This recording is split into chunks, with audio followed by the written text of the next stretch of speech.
This video is over section 5.4, linear equations in two variables and linear functions. There's quite a few vocabulary words here. We're going to go through them quickly, but then we'll go deeper into them when we get to the problems. A scatter plot is a visual representation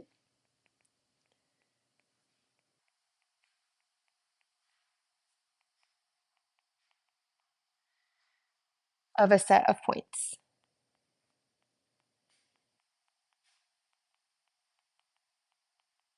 So think just a bunch of dots on a graph.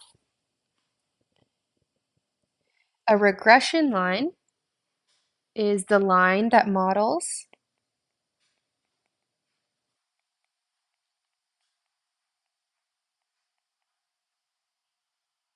each set of data.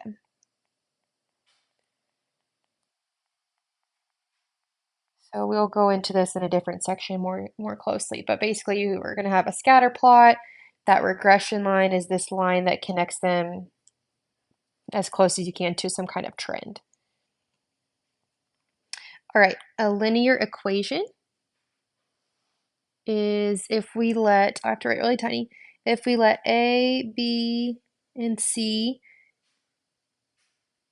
be real numbers such that A and B are not equal to 0, so they're both non-zero.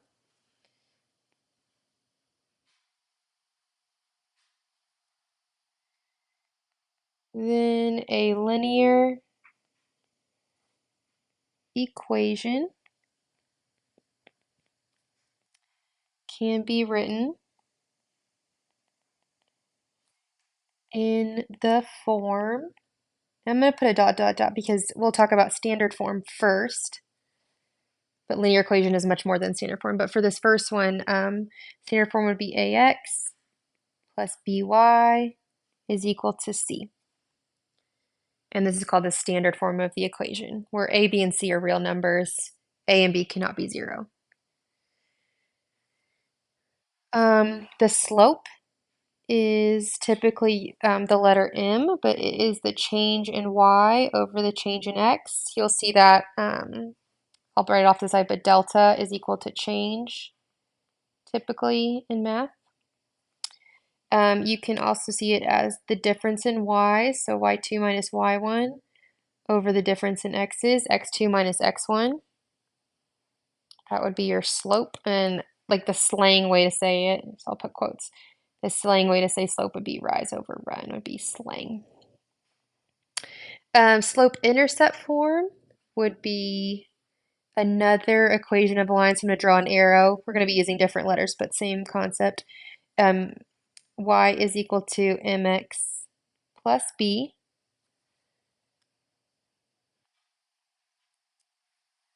I see linear function here again. I maybe had a typo. Let's see.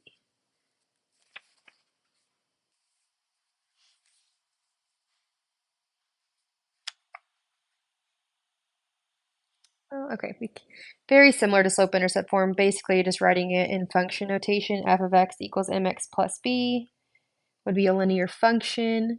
And then both of these are m and b are real numbers.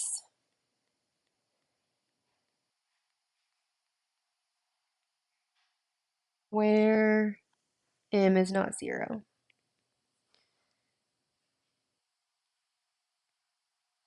Okay, and then, yeah, this is going to be some kind of line. So is the standard form. These are all linear. They're all going to be lines. A constant function is just f of x is equal to b, aka m is 0. And it's just going to be a constant horizontal line. Again, that was super brief and kind of messy, but we'll touch on these words in the actual problems. All right, this says graph the line represented by each equation. So this one is given to us in standard form. And there's many different ways to graph these. I think some people would teach you to graph directly from this form. Others would teach you to switch to slope-intercept form and then graph it. So I'm just going to, let me see what I have. If I have any other ones. Okay, that one, we're switching the form. So for this one, let me see. Yeah, okay, so for this one, we're just gonna graph by plugging in for the y-intercept. So if I plug in a 0 for y, I would be left with 2x is equal to 4.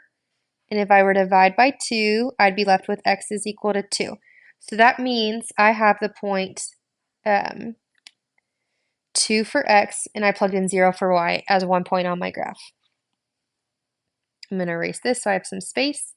And I'm going to do the same thing and find the y-intercept. If I plug in a 0 for x, I would divide by 4, and I'd be left with y equals 1. So my other point is going to be 0, 1, my y-intercept. When you're graphing a line, you only need 2 points, and then you can connect them. So I have 2, 0, and 0, 1. And we can see, I'm going to do my best, we can see that these make a line. We connect them.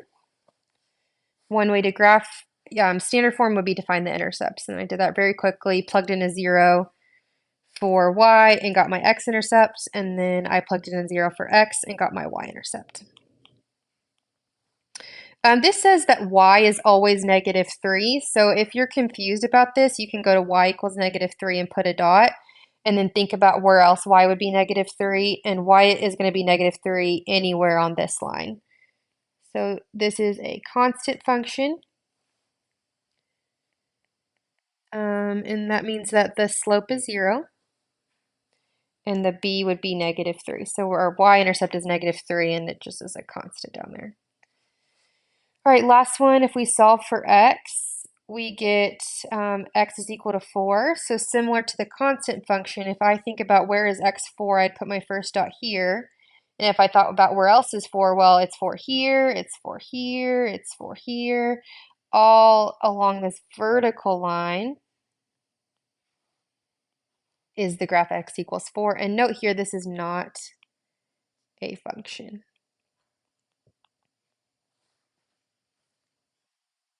All right, find the slope of the line passing through each of the given points.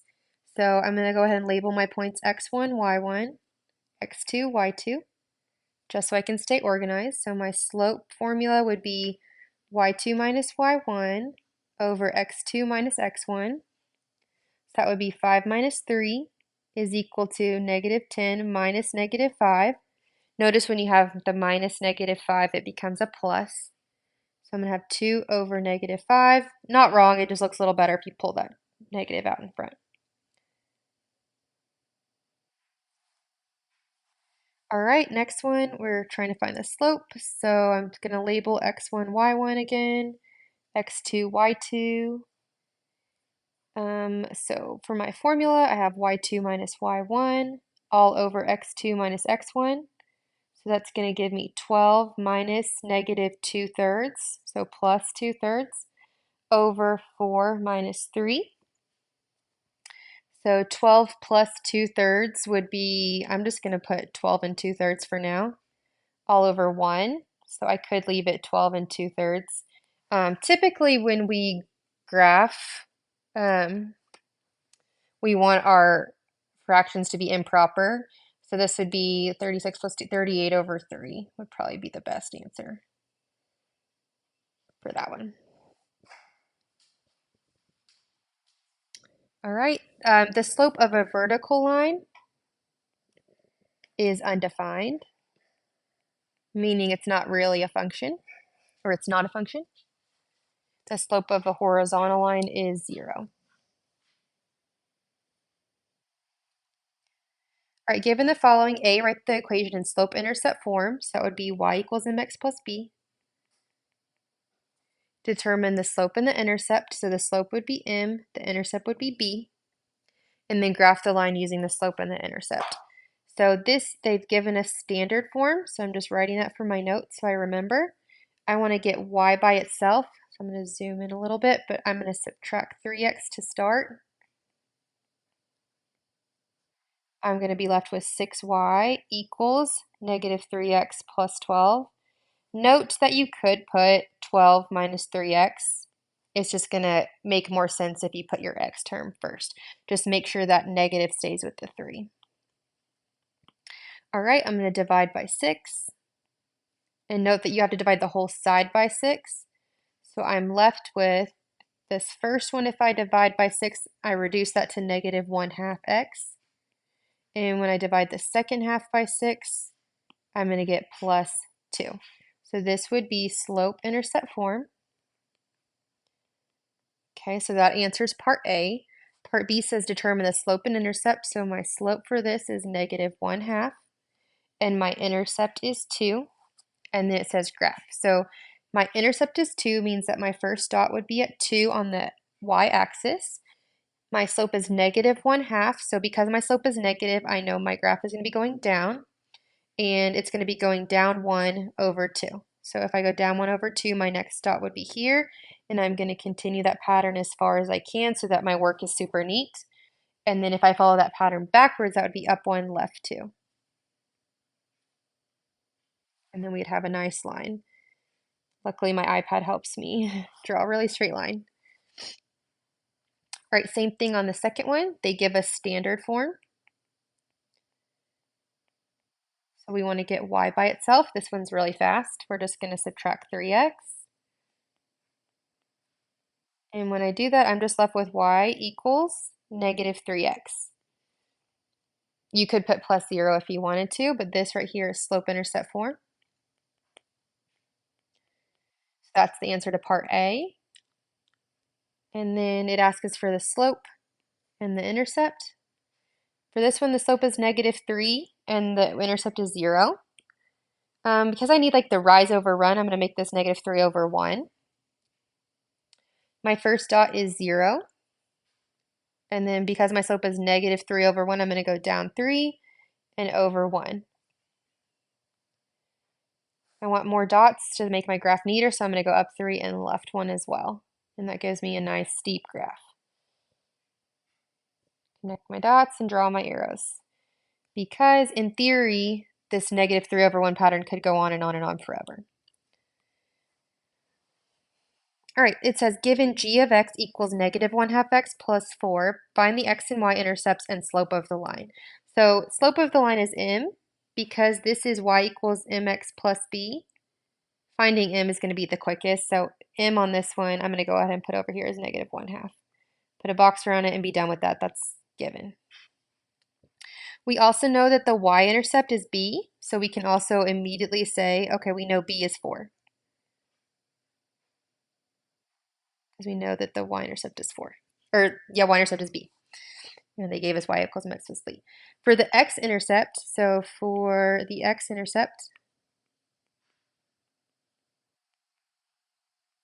we touched on it up here really quickly when I graphed this one. But when we found our x-intercept, we plugged in a 0 for y. So I'll make a note of that at the bottom. But when we found our x-intercept, we're going to plug in 0 for y, and then we're going to solve for x. Okay, so if I plug in 0 for y, that's going to be 0 equals negative 1/2 x plus 4. I'm going to subtract 4. That's going to give me negative 4 is equal to negative 1/2 x. I'm going to multiply by negative 2. And that's going to give me x is equal to positive 8. So 8 will be my x-intercept. This is all written a little sloppy, so I'm going to kind of clean it up. So I'm going to say my slope is negative 1/2. My x-intercept is 8, 0, because I plugged in the 0 for y.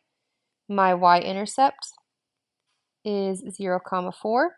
We knew that because we were given slope-intercept form, but just note here, we could also plug in a 0 for x and do the opposite to find the y-intercept, and we get the same answer.